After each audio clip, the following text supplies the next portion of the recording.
Me présenter pour vous sachiez en fait d'où je parle. Donc je travaille je suis sociologue. Ma discipline c'est la sociologie politique. Je travaille dans un institut qui s'appelle l'ISCRA, donc qui est l'Institut social et coopératif de recherche appliquée, qui est un institut comme son nom l'indique de recherche appliquée que nous avons créé en lien avec des collègues de l'université de Paul Valéry à Montpellier, dans l'idée de faire le lien entre la recherche fondamentale et le champ de l'intervention. Et à ce titre, si vous voulez, donc ça m'a amené durant de nombreuses années, vous le verrez, parce que mes travaux débutent au début des années 90, autour de cette question des discriminations, à travailler tour à tour donc avec des professionnels, des réseaux professionnels. Donc effectivement, j'ai travaillé depuis de nombreuses années avec le réseau d'émissions locales, mais j'ai également travaillé avec le réseau des centres sociaux, avec la Fédération nationale des centres sociaux, mais également aussi avec les acteurs de la politique de la ville autour de cette question. J'ai été amené à travailler auprès de la décision publique, hein, donc de voir comment en fait on fabrique ce qu'on appelle des politiques publiques. Voilà comment en fait dès lors qu'on a désigné un problème public qui est celui des discriminations, finalement comment on fabrique des politiques de prévention, de lutte contre les discriminations. Mais j'ai également aussi beaucoup travaillé avec des collectifs de personnes concernées. Donc des collectifs de femmes, des collectifs de jeunes, voilà, qui étaient confrontés à la question de la discrimination. Et donc mon expérience, et ce dont je vais vous parler, en fait, est nourrie en fait de ce rapport à la fois du côté des professionnels, mais aussi du côté de la décision de la politique publique, hein, mais également du côté des personnes concernées. Et donc, alors, je vais partager le plan de mon intervention.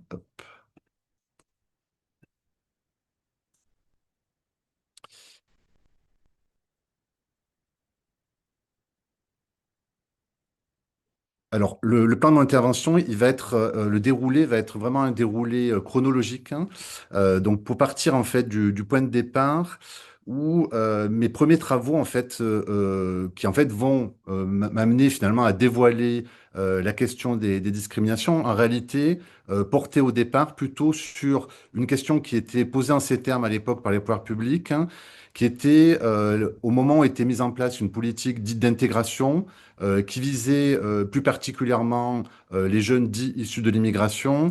Je suis missionné par cet observatoire pour conduire une enquête, hein, dans un quartier qui est un quartier de Montpellier, qui est le quartier de la Paillade, voilà, qui est un quartier aujourd'hui, hein, classé en site politique de la ville, et lors de cette enquête, donc je vais faire une enquête longue, hein, qui va durer une année.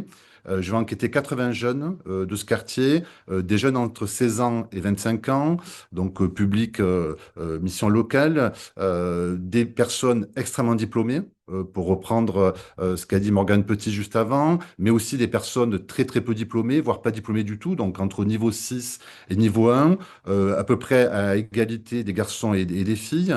Et durant cette enquête, si vous voulez, la question que je posais, alors qu'il m'est apparu par la suite une question assez absurde, c'était de poser la question à des jeunes nés ayant grandi en France, la question de savoir s'ils se sentaient bien intégrés dans la société française.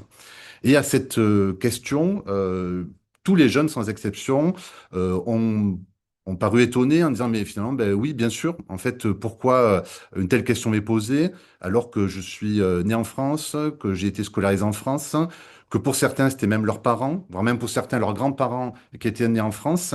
Et finalement, cette politique d'intégration venait les questionner sur un processus d'intégration qui, de fait, pour eux, était complètement acquis. Et si vous voulez, ça a été un premier élément de résultat de cette enquête. Et le second, c'est qu'alors même que ces jeunes disaient tous se sentir intégrés dans la société française, tous, et je dis bien tous sans exception, à un moment ou à un autre, vont faire référence à ce qu'ils nommaient en fait des situations qui qualifiaient comme étant des situations de délit de faciès. Et ce terme aide faciès finalement faisait référence à des difficultés pour ces jeunes, hein, le week-end d'aller en discothèque. Voilà, à Montpellier, il y a toute une série de discothèques qui étaient sur la route pour aller aux plages, hein. La difficulté de trouver des stages, hein, la difficulté de trouver des emplois saisonniers, la difficulté de trouver des emplois tout court, parfois des situations liées à l'orientation scolaire, hein, parfois des situations liées à des difficultés pour leurs parents en fait de quitter ce quartier de la Paillade en disant ben voilà en fait mes parents aujourd'hui aujourd'hui, ils ont des bons revenus. En fait, ils aspirent en fait à vivre dans des quartiers plus aisés de la ville, où on sait que bah, du coup les réputations liées au quartier, aux écoles, en fait, bah, fait qu'en fait on va mieux y grandir. Et à chaque fois, l'expression qui était utilisée, c'était finalement cette idée sur laquelle il y a peut-être et sans doute du délit de faciès. Or, si vous voulez, toutes les situations qui sont évoquées, en réalité, recouvrent potentiellement en fait de situations de discrimination. Or, si vous voulez, ce qui est très important de bien prendre en compte, c'est qu'on est au début des années 90 et cette notion de discrimination, qui pourtant est déjà présente dans notre droit, n'est jamais utilisée par les personnes concernées, n'est jamais utilisée par les pouvoirs publics, n'est jamais utilisée par les chercheurs en sciences humaines et sociales. Et donc, ça veut dire, si vous voulez, en fait, à partir du moment où le mot n'existe pas, finalement, on n'accepte pas cette réalité. Et pour l'illustrer, hein, pour montrer finalement comment on a à ce moment-là un problème de reconnaissance, en fait, de ce mécanisme, de ces mécanismes de discrimination, c'est que ben, l'observatoire dans lequel je travaille est un observatoire public. Et lorsque je présente les résultats, le préfet de région de l'époque, hein, qui est présent, donc qui préside la rencontre, me dit, oui, mais en fait, comment vous pouvez être sûr, Monsieur Noël, que ce que disent ces jeunes est vrai? Et donc, on voit bien, si vous voulez, comment il y a là une mise en doute de la parole des publics concernés. Et il ajoute, est-ce que vous ne pensez pas que c'est avant tout un problème d'insertion et d'intégration?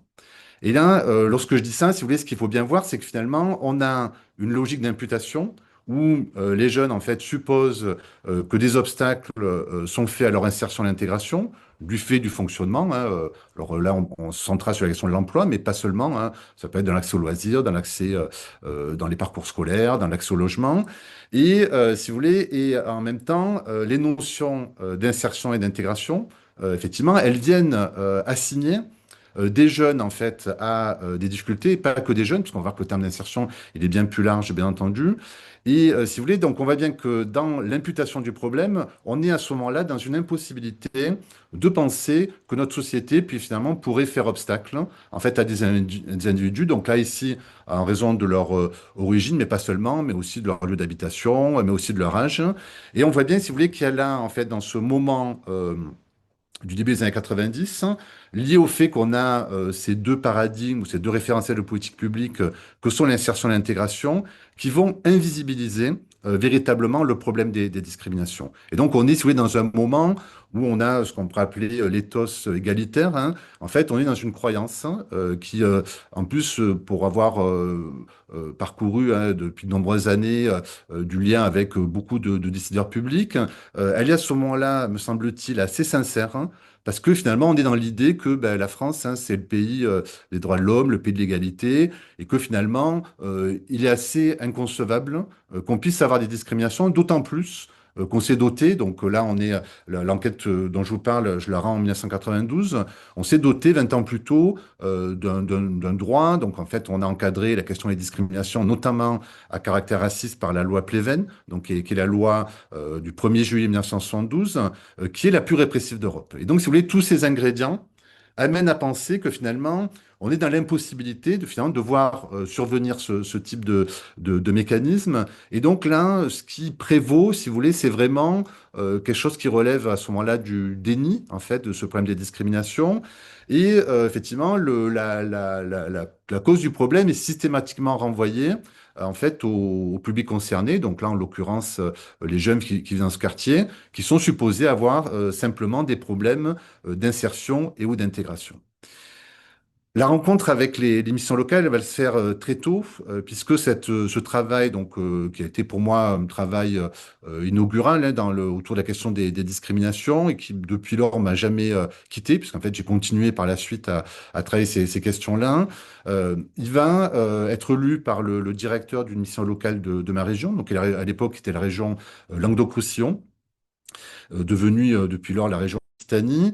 Et si vous voulez, ce directeur de mission locale, en fait, vient donc nous rencontrer à l'Observatoire et nous dit, ben voilà, moi j'ai lu les rapports que vous avez faits, j'ai lu les conclusions, Et au regard de ce que je connais, de ce que je comprends du fonctionnement, notamment dans l'accès à l'emploi, il me semble effectivement que lorsque les jeunes font référence à du dé de faciès, eh bien, ça recoupe des choses que nous, on peut observer de notre position en fait en mission locale. Et lorsqu'on on le rencontre, en fait, je vais reprendre les mots qu'il utilise. Il dit, en fait, il se passe des choses vraiment dégueulasses, hein. Donc, lorsqu'on dit dégueulasse, hein, finalement, on dit bah, que c'est immoral. Il se passe quelque chose d'assez immoral. Et là, en fait, il nous soumet, en fait, à ce moment-là, des offres d'emploi, donc qui sont des offres d'apprentissage, hein, transmises par les trois chambres consulaires du département dans laquelle sa mission locale est située. Et il nous invite hein, à étudier les offres hein, qui ont été transmises par ces chambres consulaires. Et là, en fait, on va découvrir en fait toute une série de codifications dont on comprendra assez vite qu'elles sont des codifications à caractère discriminatoire.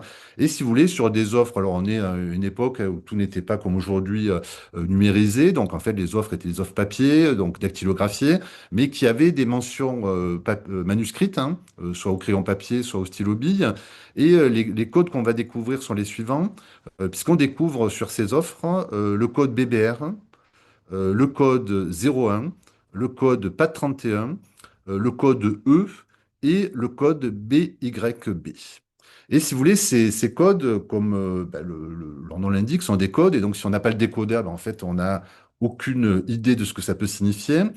Et donc, dans les échanges qu'on a avec l'équipe hein, de cette mission locale, le directeur et puis les conseillers, en fait, nous disent, oui, mais en fait, voilà ce que ça veut dire. En fait, BBR, ça signifie bleu, blanc, rouge, donc de la couleur du drapeau national. 01, ça signifie français. Donc, à l'époque, c'est le 01, c'est la codification unédique.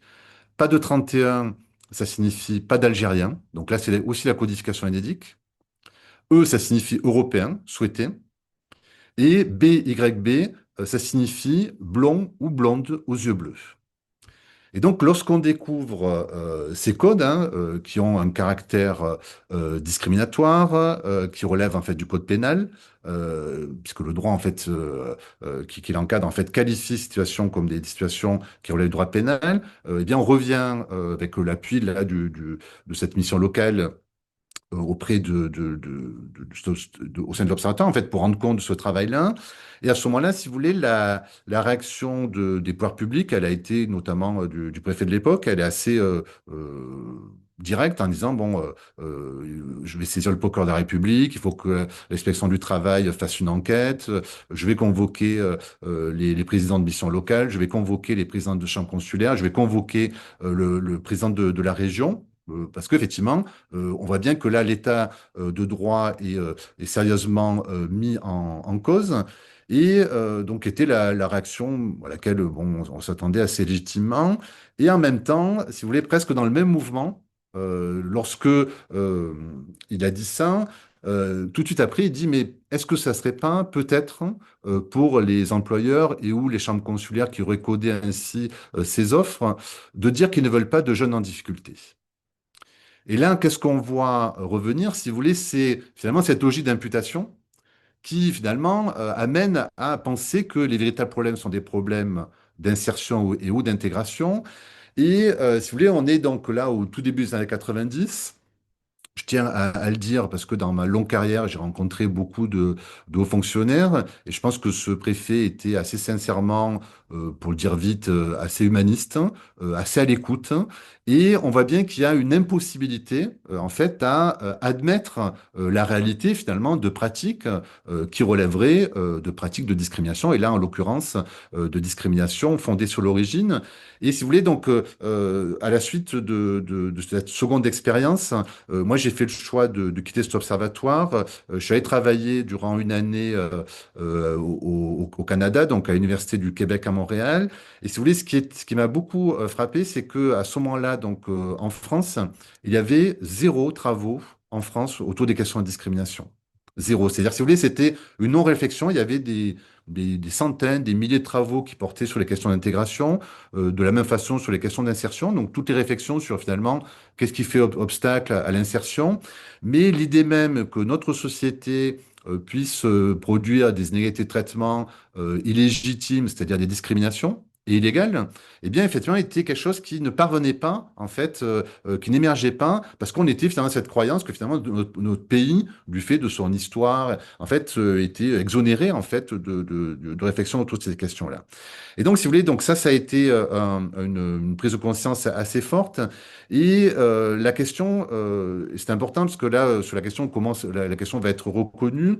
Il va falloir vraiment attendre l'année 95, 1995, où on a eu donc en Italie, à Florence, une déclaration commune de l'ensemble des partenaires sociaux européens, à la fois l'Union patronale européenne et la Confédération européenne des syndicats, donc qui sont réunis, hein, c'est le 21 octobre 1995 à Florence, et qui font une déclaration commune pour s'engager à lutter contre toutes les formes de discrimination, de racisme, d'antisémitisme et de xénophobie dans le monde du travail. Et ça, si vous voulez, c'est un élément important parce que ça veut dire que la question, finalement, va arriver de l'Europe. Et à la suite donc de cette déclaration, ça va ouvrir en Europe et en France aussi ce qu'on appelle l'agenda de la connaissance. Et il va y avoir à partir de l'année 87, donc l'année suivante, des travaux qui vont être financés pour pouvoir conduire des travaux, hein, de recherche en fait pour poser finalement l'hypothèse, cette question des discriminations, notamment dans le monde du travail. Et les travaux qui vont émerger vont être principalement des travaux conduits en lien avec les acteurs syndicaux. Donc, j'ai mes collègues de l'école de hautes études en sciences sociales à Paris qui, eux, ont travaillé avec la CFDT. Mes collègues de l'URMIS, qui est un laboratoire qui est rattaché à l'Université Paris 7, vont, eux, travailler avec la CGT. Et le choix que nous allons faire avec à l'ISCRA, ça va être de travailler plutôt sur le rôle des intermédiaires.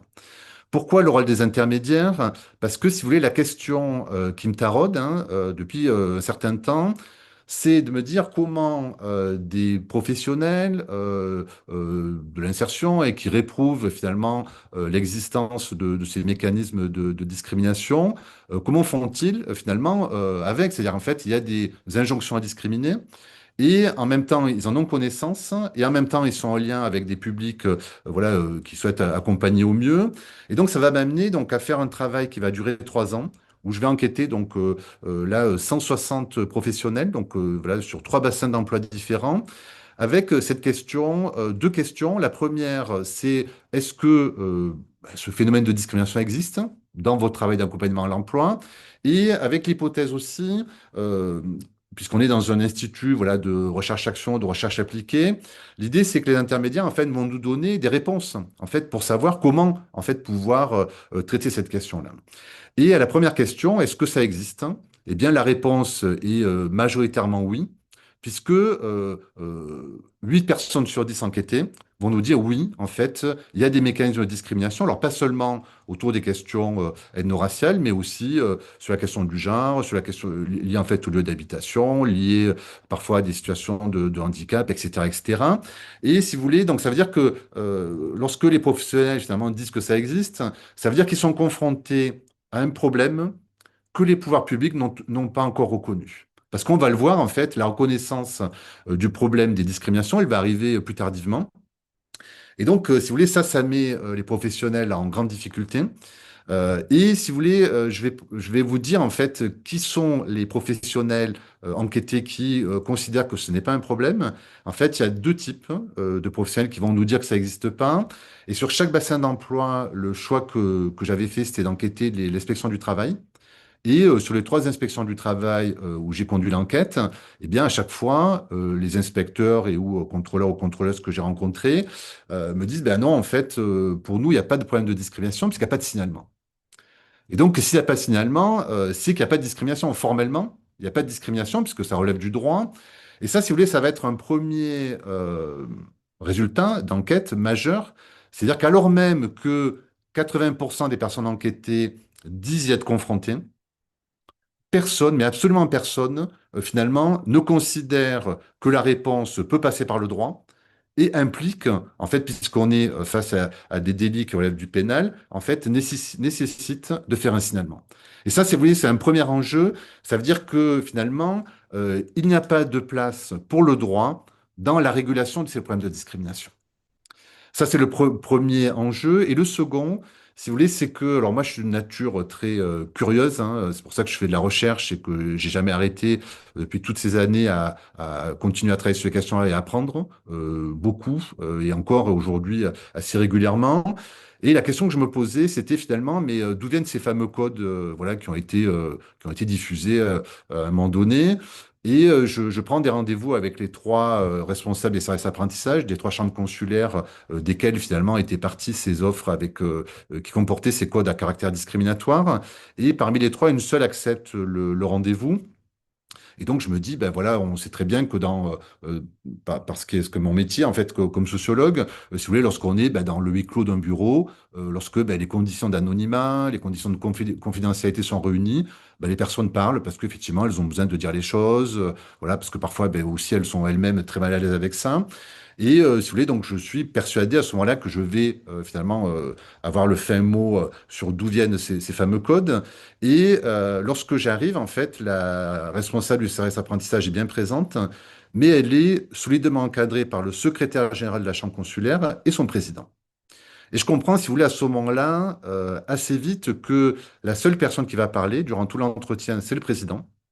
Et pour le dire très vite, hein, en quelques mots, la tonalité de l'entretien est la suivante. Il me dit, si vous savez, si ça tenait qu'à moi, on ne dépenserait pas indûment l'argent public pour faire des enquêtes qui ne servent strictement à rien.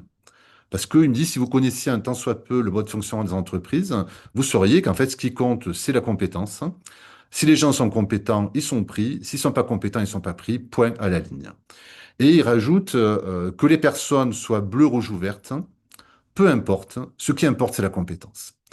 Alors, j'attire votre attention sur l'expression bleu, rouge ou verte.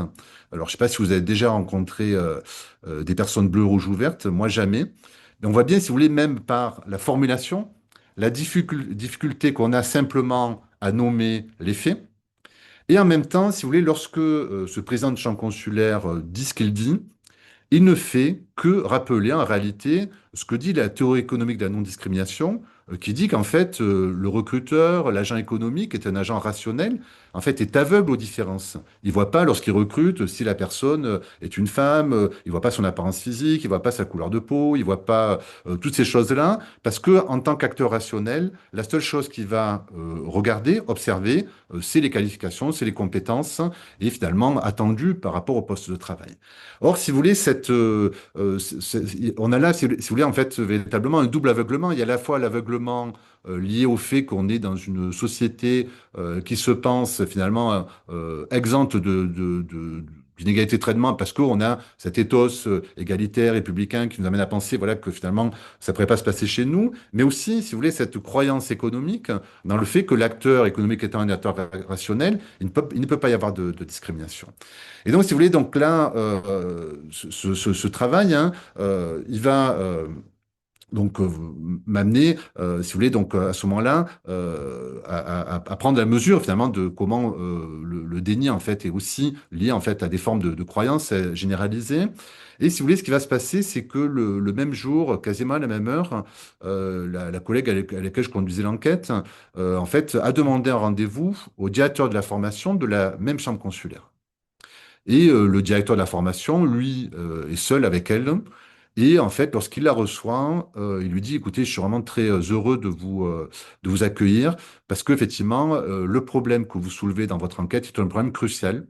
Nous, ce que nous savons faire, c'est former des candidats en fait à des compétences attendues en fonction de tel ou tel secteur, de qualifications attendues en fonction de tel ou tel secteur.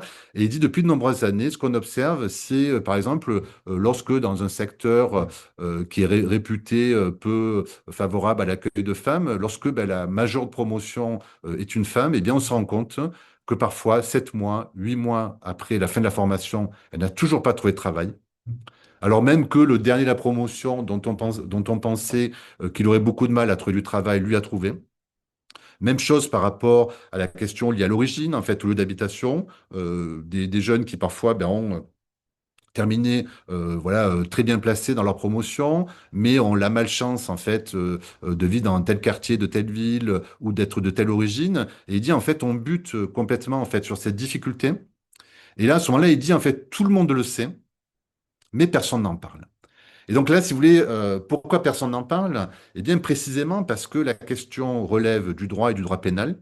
Et donc, si vous voulez, on comprend bien pourquoi, dans une réunion de travail, on ne va pas finalement ben, se mettre à discuter en fait de pratiques qui sont des pratiques délictueuses, donc qui sont des pratiques délinquantes. Et donc, effectivement, tout le monde le sait, mais personne n'en parle. Et donc, si vous voulez, ça a vraiment créé la question des discriminations comme une question taboue. Et si vous voulez, ça a été véritablement, donc on va le voir, hein, donc à ce moment-là, c'est impossible d'en parler. euh, a construit, ce que je vais essayer de vous montrer maintenant, ce que moi j'essaie de montrer en fait dans mes travaux, c'est que qu'est-ce qui se passe dans les mécanismes hein, d'attribution d'emploi. Assez souvent, les recruteurs en fait ne disent pas je ne veux pas une femme pour telle raison ou je ne veux pas une personne de telle origine pour telle raison, mais le plus souvent le justifient par leur clientèle. Donc en disant, si ça tenait qu'à moi, j'embaucherais tout le monde, mais en fait, ben, j'ai des clients qui sont racistes, hein. Si ça tenait qu'à moi, j'embaucherais des femmes, mais en fait, dans mes chantiers, j'ai que des hommes qui sont d'affreux machistes, et donc ça le fera pas, et donc je ne les recrute pas. Et donc, si vous voulez, on a finalement une intention qui est portée par des tiers, mais en fait une pratique de discrimination qui est portée par des recruteurs, qui à ce moment-là est partagée avec des intermédiaires, donc qui est une pratique plus acceptable, puisque finalement derrière il n'y aurait pas d'intentionnalité directe. Et si vous voulez, en même temps, qu'est-ce qui se passe? C'est qu'on est dans un moment où les pouvoirs publics ne donnent strictement aucune injonction pour ne pas discriminer. Par contre, elles donnent une injonction aux intermédiaires ben, de faire en sorte que le plus de personnes puissent être placées en entreprise.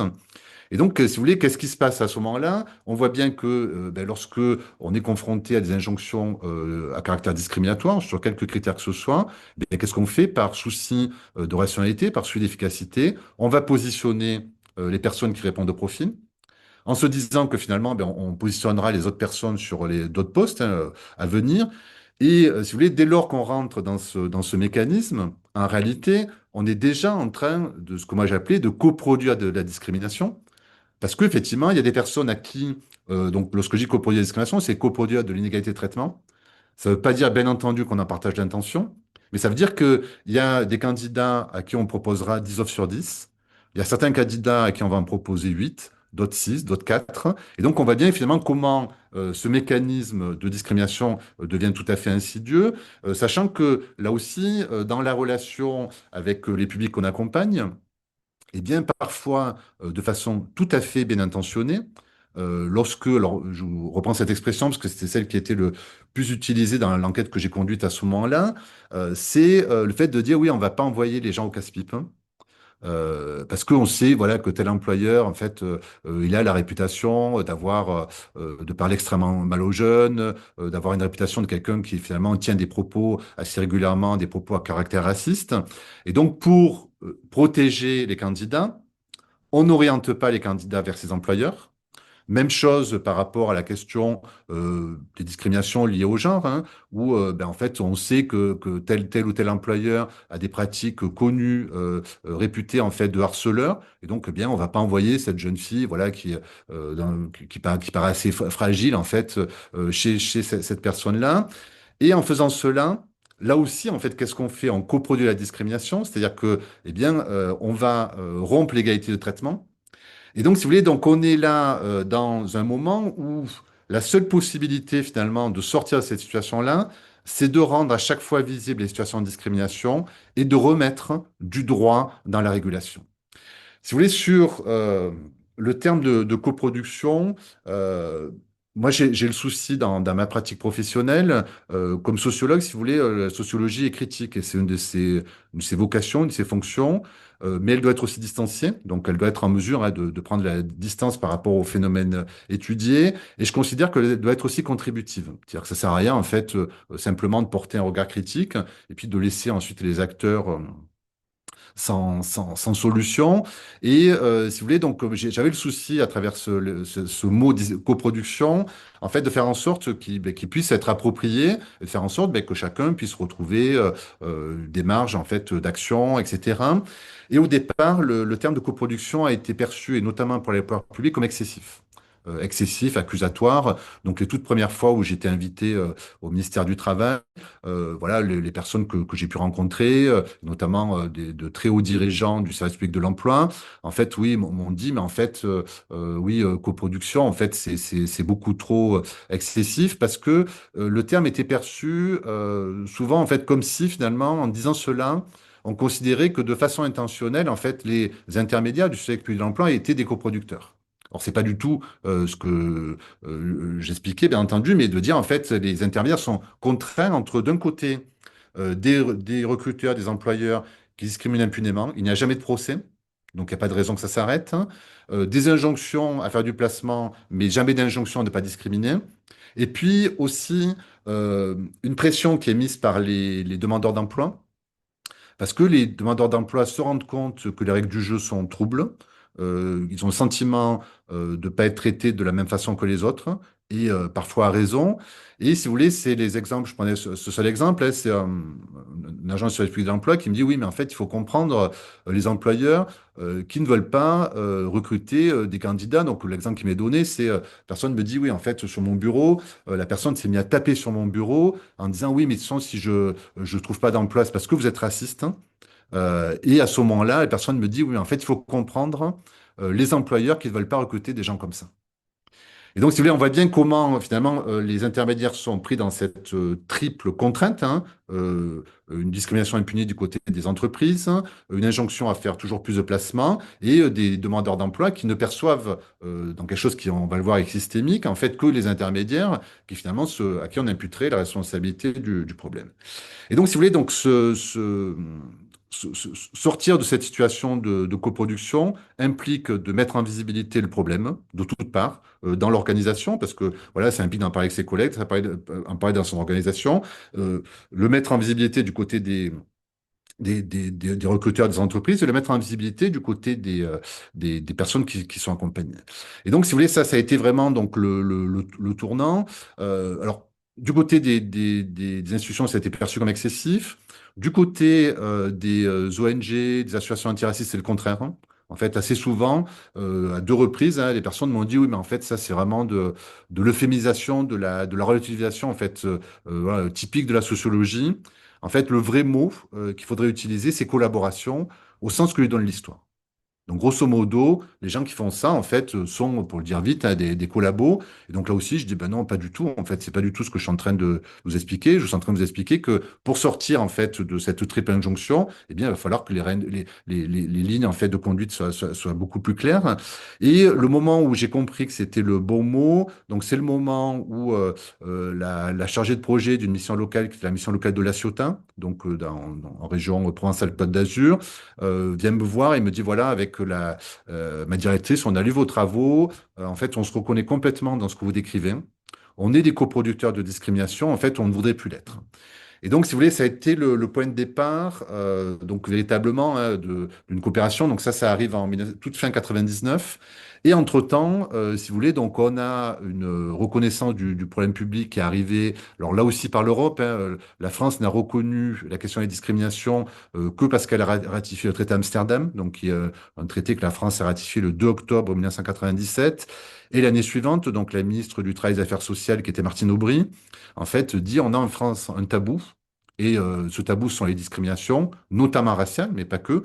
Et en fait, en disant, voilà, en fait, on a besoin, si on veut traiter durablement et de façon conséquente ces questions-là, pas simplement de s'attacher en fait à accompagner les publics, mais aussi à voir comment les freins qui leur sont faits, en fait, parfois ne relèvent pas du tout en fait de leur qualité propre, mais en fait d'obstacles qui sont liés à des choses qui en plus relèvent de pratiques illégales. Et donc, si vous voulez, ce point de départ de la coopération avec la mission locale de La Ciotat, si vous voulez, sur ce que je vous dis là, en fait, alors, c'est assez rapide, mais ça peut paraître assez général. Si vous voulez, sur, par exemple, la question de comment on met en visibilité et comment on remet du droit dans la régulation. Lorsque j'ai commencé à être avec la mission locale de la Ciotat, en fait, j'aurais dit, écoutez, moi, j'en ai aucune idée. En fait, vous êtes des professionnels et donc, sans doute par la coopération que l'on aura, les connaissances qui sont les miennes et la connaissance que vous avez de vos propres fonctions, de vos propres métiers, des contraintes qui sont les vôtres, qui sans doute nous permettront de trouver des solutions. Et donc, pour illustrer hein, cet enjeu mise en visibilité et rappel du droit, eh bien, si vous voulez, le constat que j'ai pu faire au départ lorsque je travaillais avec cette mission locale, c'est que tous les conseillers de la mission locale, en fait, n'étaient pas convaincus que c'était un problème. Alors, pour quelle raison? Parce que certains, en fait, étaient questionnés, interpellés, alors, très majoritairement, les conseillères femmes étaient interpellées sur des situations de discrimination liées parfois à des harcèlements discriminatoires. Et donc, toutes ont dit, oui, mais moi, bien entendu, dans mon bureau, j'ai déjà entendu hein, des personnes que j'accompagnais me dire telle ou telle chose. Les conseillers hommes, c'était pas le cas. Les conseillers qui étaient perçus par leur origine réelle ou supposée étaient interpellés sur les questions de discrimination liées à l'origine, donc discrimination ethno-raciale, jamais les autres. Et ça, si vous voulez, ça a été une vraie question de se dire, mais finalement, on ne peut pas être interpellé en tant que professionnel, en tant que qui l'on est, mais simplement parce qu'on est des professionnels qui avons les mêmes fonctions et qui devons pouvoir répondre, indifféremment de qui nous sommes, en fait, à des difficultés, des problèmes auxquels sont confrontés les jeunes. Et donc, le choix qui a été fait, si vous voulez, ça a été de mettre des affiches, hein, donc, puisque la loi, entre-temps, le problème est reconnu, et puis la loi va être votée donc le 16 novembre 2001, donc en référence à la France aux engagements que la France avait pris en ratifiant l'article 2 du traité Amsterdam. Et si vous voulez, donc le seul fait de mettre dans les bureaux en fait un texte en disant voilà depuis telle date une loi en cas de la question de la discrimination, voilà quels sont les critères, et avec une phrase qui disait ceci en fait si vous pensez avoir été confronté à une situation de discrimination, n'hésitez pas à en parler à votre conseiller, votre conseillère, hein, qui est là pour vous écouter et vous accompagner. Et si vous voulez, donc là, à partir du moment où ces affiches ont été mises dans les bureaux, eh bien, tout à coup, eh bien, ce dont on s'est rendu compte, c'est que tous les conseillers, en fait, étaient interpellés par des jeunes qui leur disaient, bon, je suis pas sûr que j'ai été discriminé, mais il m'est arrivé ça, j'ai un peu de mal à me l'expliquer, et donc, en fait, j'aimerais savoir, finalement, si ça relève, en fait, de problèmes voilà, de difficultés que je rencontrais moi-même, ou finalement, s'il y a quelque chose qui m'est opposé, qui est à la fois illégal et illégitime. Et si vous voulez, ce moment de basculement va amener donc à travailler donc avec cette mission locale dans un premier temps, et puis avec beaucoup d'autres par la suite. Et si vous voulez, le choix que l'on en a fait dans les expérimentations qu'on a conduites, ça a été d'utiliser la méthode donc, qui avait été proposée par Bertrand Schwartz. Euh, donc, et la méthode modéliser sans exclure. Donc, je ne sais pas si vous connaissez cette méthode, mais un des leitmotifs de Bertrand Schwartz, c'était de dire, en fait, on ne peut pas mettre en œuvre de politique publique de jeunesse sans les jeunes eux-mêmes. Et on ne peut pas mettre de politique publique de lutte contre la discrimination sans finalement s'appuyer sur ce que les personnes concernées ont à en dire. Et là, en fait, j'ai conduit deux expérimentations. Donc une première avec la mission locale de la Ciotat. En fait, alors là, on a fait un entretien collectif qui a duré 14 heures, qui a été filmé. Et puis en fait, des extraits de ce film ont été présentés à des décideurs publics. Direction du travail, président de la mission locale, représentant du service public de l'emploi, représentant d'un établissement qui a disparu depuis, qui s'appelait le FACIL, hein, le Fonds d'action et de soutien à l'intégration et la lutte contre les discriminations. Et si vous voulez, ce qui était extrêmement intéressant dans cette première expérimentation, c'est que le seul fait, en fait, de pouvoir écouter durant 35 minutes le témoignage de jeunes a amené à des processus de décision, donc ce qui est très rare. Hein, si vous voulez, moi j'ai écrit une multitude de rapports publics qui, pour la plupart, en fait, finissent hein, sous la poussière en fait des ministères. Or là, si vous voulez, ce qui m'a beaucoup surpris et intéressé, c'est que le président de la mission locale, qui en apparence n'était pas du tout convaincu au départ, eh bien, va prendre une décision qui est de dire en fait, ben, je soutiens l'équipe hein, de la mission locale et sa direction pour mettre en œuvre des actions conséquentes. Hein. Il va soutenir sa directrice pour qu'elle puisse porter la question au niveau de la situation régionale et des missions locales. La direction du travail, constatant qu'en fait, il y avait une impossibilité pour accéder aux droits des jeunes, va mettre dans un premier temps, de façon expérimentale, des permanences juridiques hein, à destination des jeunes, mais pas que, mais aussi des professionnels qui étaient sentis assez démunis hein, pour qualifier les situations. Et si vous voulez,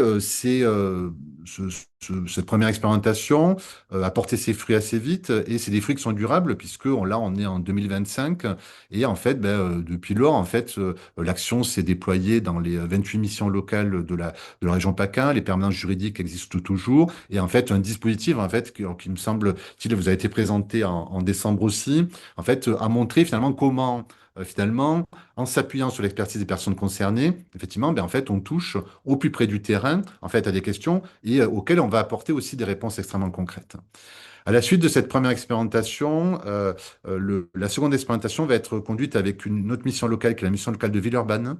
Donc, Olivier, juste, je t'alerte sur le temps. oui, Euh, oui, j'ai ouais. vu. Oui, j'ai vu. Ok, Ouais. super. Euh, Et donc, cette seconde expérimentation, si vous voulez, ce qu'on va y tester, c'est pas simplement de recueillir la parole, mais de voir qu'est-ce que ça peut produire, hein, le fait, en fait, d'accompagner et de former des jeunes à la question des discriminations. Et donc là, on l'a fait de façon expérimentale où donc le principe, hein, donc là aussi c'était sur plusieurs séances, donc on est dans l'expérimentation, on a monté 5 séances. Les deux premières c'était pour favoriser l'expression, donc que les jeunes trouvent un espace en fait d'écoute où ils puissent verbaliser, voilà, témoigner des situations de discrimination auxquelles ils étaient confrontés. Puis ensuite en fait il y a une intervention d'une sociologue. Puis ensuite, l'intervention d'une avocate. Et dans un dernier temps, un dernier temps où finalement, on demande aux jeunes, finalement, qu'est-ce qu'ils pensent pouvoir faire par rapport à ces questions de discrimination. Cette expérimentation, donc, qui a été filmée, voilà, dont on a gardé des traces, en fait, qu'est-ce qu'elle montre? Elle montre qu'au départ, tous les jeunes, en fait, disent la discrimination, il faut faire avec. Ça a toujours existé, ça existera toujours, et finalement, il est assez vain, en fait, de vouloir s'y opposer. Et puis, donc là, on est dans quelque chose où le faire avec, hein, c'est finalement, ben, ça ne changera pas. Et puis, ce qu'on observe, c'est qu'avec l'intervention de la sociologue, ils se rendent compte que ben, la discrimination a fait des impacts d'un point de vue psychosocial de manière assez déterminante, hein. Elle entraîne du découragement, de l'abandon, d'alternance, etc. Mais parfois, en fait, un renoncement en fait, à chercher du travail.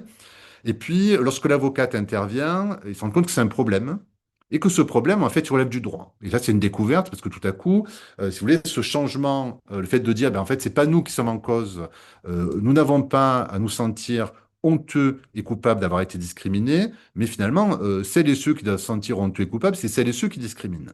Et si vous voulez, dans le dernier temps, qu'est-ce qu'on observe, si vous voulez, c'est que ces mêmes jeunes qui au départ disaient tous, il faut faire avec, tous disent désormais, je saurais faire face aux questions de discrimination.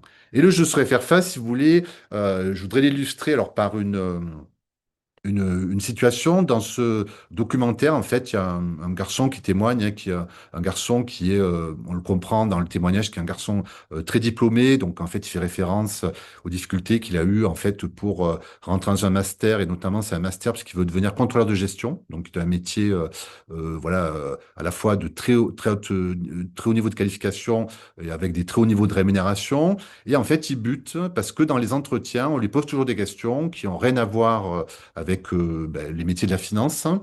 Et en fait, dans le documentaire, il témoigne du fait que lors d'un entretien, on lui a posé la question de savoir ce qu'il pensait à l'époque de la guerre en Afghanistan. Et donc, il dit, je suis toujours déstabilisé, je perds mes moyens, et souvent, ben, en fait, ben, je suis pas pris. Et si vous voulez, à la fin de l'expérimentation, ce garçon, hein, là dit, ben, en fait, euh, je saurais faire face, hein. Et il dit, ben, la sociologie, c'était intéressant, mais c'était quand même très abstrait. Par contre, en fait, le droit, c'est très concret. Et moi, mon travail, ça a été donc de monter le protocole, mais aussi d'enquêter ces jeunes. Et en fait, je lui ai posé la question, j'ai dit, mais en fait, pourquoi vous avez dit qu'en fait, le droit, c'était très concret? Et j'ai eu l'occasion de le rencontrer à 3 reprises, hein, donc de manière assez échelonnée. Ce qu'il faut savoir, c'est que à la suite d'un échec qu'il avait vécu donc, pour l'accès en fait à une grande école, hein, pour devenir contrôleur de gestion, en fait, il est rentré chez lui, il a tout abandonné. Et donc, il est rentré en situation de dépression. Donc, en fait, une dépression qui a duré plusieurs mois. C'est vraiment le soutien de sa marraine qui, en fait, lui a dit, mais va dans ces ateliers rebonds qu'organise la mission locale de Villeurbanne. Je pense que ça pourra t'aider, te soutenir. Il y est allé. Et en fait, si vous voulez, donc à la fin de l'expérimentation, il décide de recandidater. Et lorsqu'il candidate, dans une école pour devenir contrôleur de gestion, la personne lui pose la question de savoir ce qu'il pense des violences conjugales. Alors vous en conviendrez, ça a un lien quand même assez éloigné en fait des questions de finances. Et lui, il me dit, mais en fait, chaque fois, je suis déstabilisé parce que je suis bon en microéconomie, dans le domaine des finances, mais finalement, j'y connais peu de choses dans dans ces questions de société. Et à ce moment-là, il répond à la personne qui fait l'entretien. Il dit, vous savez, j'ai beaucoup réfléchi aux questions de discrimination. D'ailleurs, j'ai été formé par Maître Matari, qui est avocate au barreau de Lyon. Et à ce moment-là, la personne dit, mais vous pensez pas que je vous discriminez? Et en fait, il me raconte que, et à partir de là, elle abandonne la question sur les violences conjugales. Et elle revient sur ses expériences antérieures et lui dit, en fait, je vois que vous avez fait telle école, vous avez eu tel enseignant, vous avez fait une alternance à tel endroit, etc., etc., et il est pris. Et même chose qui va se répéter par la suite dans sa recherche d'emploi. Et si vous voulez, c'est pareil, en fait, une question qui a rien à voir avec le poste attendu. Et si vous voulez, ce qui était intéressant, je trouve, dans cette expérimentation, le témoignage qu'il apporte, c'est de dire, en fait, j'ai réussi malgré les discriminations. Donc, pour reprendre ce que disait Morgane Petit tout à l'heure, effectivement, parfois les personnes extrêmement diplômées sont aussi discriminées. Et il dit, j'ai réussi malgré la discrimination. Et en fait, à la suite de ça, il va s'engager dans l'association qui, du coup, soutenait la démarche en lien avec la mission locale de Villeurbanne.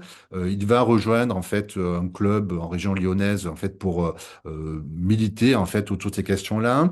Et dans le cadre d'une formation que j'ai faite, c'était donc là, l'expérimentation dont je vous parle est de 2008. Et en 2023, j'intervenais donc pour la mission locale de Paris, donc dans le cadre d'une formation. Et lorsque je montre l'expérimentation, les résultats, une conseillère de la mission locale de Paris, pendant que j'étais en train de parler, le contacte sur le réseau LinkedIn et lui dit, voilà, je suis vraiment impressionné par votre expérience, votre parcours. Et donc à ce moment-là, elle se rend compte il travaille pour l'usine Bosch en Allemagne, donc il a un poste à très très très haute responsabilité. Elle lui dit, voilà, en fait, voilà, je travaille à la mission locale de Paris. Est-ce que vous accepteriez, en fait, de venir témoigner auprès des jeunes que nous accompagnons aujourd'hui? Et on est 15 ans plus tard et il dit, oui, il n'y a aucun problème. Je viens régulièrement à Paris et en fait, je pourrais venir rencontrer les jeunes de la mission locale de Paris. Ce que je voudrais dire là, si vous voulez, c'est que les expérimentations qu'on a conduites, et notamment dans le travail d'accompagnement des jeunes, donc là, je donne l'exemple de l'expérimentation et ses effets. Aujourd'hui, on est dans un projet hein, d'essaimage donc au niveau national. Et l'idée, c'est vraiment de voir comment en mettant en place des ateliers qu'on appelait des ateliers participatifs. En fait, on ouvre la parole autour de ces questions auprès des jeunes. On leur permet de qualifier les situations au regard du droit, donc en fait de comprendre que certaines situations auxquelles ils ont été confrontés ou pas, parfois c'est pas le cas, puissent relever de situations de discrimination. Et on a vu, donc là je donne cet exemple, mais en fait des dizaines de situations de jeunes qui étaient complètement arrêtés dans leur parcours et qui en fait tout à coup se remettent à la recherche, voilà, se réengagent en formation, se remettent à chercher du travail. Donc, il me semble que c'est un levier très, très important et que de ce point de vue-là, les missions locales, mais pas seulement, hein, tous les acteurs de l'insertion, en fait, sont particulièrement bien positionnés. En fait, pour ouvrir la parole autour de ces questions-là, rendre public le problème, donc le rendre visible auprès des publics accompagnés, et en fait remettre du droit, parce que c'est un levier, donc bon, ça ne peut fonctionner que si en parallèle, les professionnels sont eux-mêmes formés autour de ces questions-là. Et si aussi, en parallèle, donc là, dans une approche plus systémique, un travail est fait également en direction des entreprises. Donc voilà ce que je voulais vous dire, voilà, rapidement, hein, dans le temps qui m'était imparti, sur l'importance, en fait, dans ce travail, dans ce problème qui est un problème systémique, hein, dans l'accompagnement des publics, en fait, d'ouvrir, en fait, des espaces, et, en fait, de qualifier la question du point de vue du droit. Donc j'espère que j'ai pas été trop long. Non, merci beaucoup, Olivier.